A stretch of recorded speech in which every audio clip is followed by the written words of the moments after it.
பிஜேபியினுடைய தமிழ்நாட்டு மக்கள் மீது இருக்கக்கூடிய அக்கறையை யாருமே நம்ப மாட்டாங்க.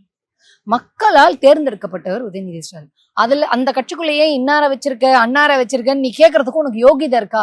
உன்னை பிஜேபியை போன்ற பாலியல் பொறுக்கிகள் எல்லாம் நாங்க கட்சியில கொண்டு வந்து வைக்கல. ஏங்க பிஜேபியில தீவிரவாதிகளுக்கு பொறுப்பு கொடுத்து வச்சிருந்தாங்க தெரியுமா?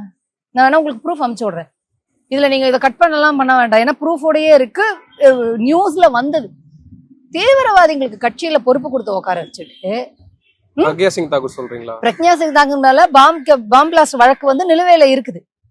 லஷ்கர்-இ தொய்பா தமீம் அன்சாரி ஏதோ ஒரு பேர், லஷ்கர்-இ தொய்பாவை சேர்ந்த 2 தீவிரவாதிகளுக்கு கட்சியில் பொறுப்பை கொடுத்து வைத்திருந்தார்கள். நீங்க வந்து அரவிந்த் அக்ஷன் ட்விட்டர்ல போட்டாலும் என் ட்விட்டர்ல நீங்க போட்டு தேடினாலும் கிடைக்கும்.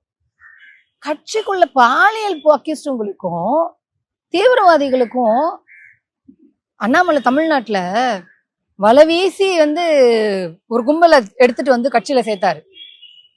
பாம் பக்ரி படப்பை இந்த மாதிரி சொல்லுவாங்கல்ல, ரவுடிஸ் கேங்ஸ்டர்ஸ் பாம் பிளாஸ்ட் பண்றவங்க, இவங்களையெல்லாம் கட்சியில வளைச்சு சேர்த்துக்கிட்டு நீங்க எங்களுக்கு கிளாஸ் எடுக்கிறீங்க. கோவில் சொத்தை ஆட்டைய போட்டது பிஜேபிக்காரன் இல்லைன்னு அவங்க விட்டுருவாங்களா? ஒத்துப்பாங்களா? உங்களை மாதிரி இல்லையே. நாங்க இங்க இருக்கக்கூடிய மக்கள் தேர்ந்தெடுத்திருக்கிறாங்க, அந்த கட்சிக்காரர்கள் வந்து அக்செப்ட் பண்ணிக்கிட்டு இருக்கிறாங்க. இதுல உங்களுக்கு என்ன?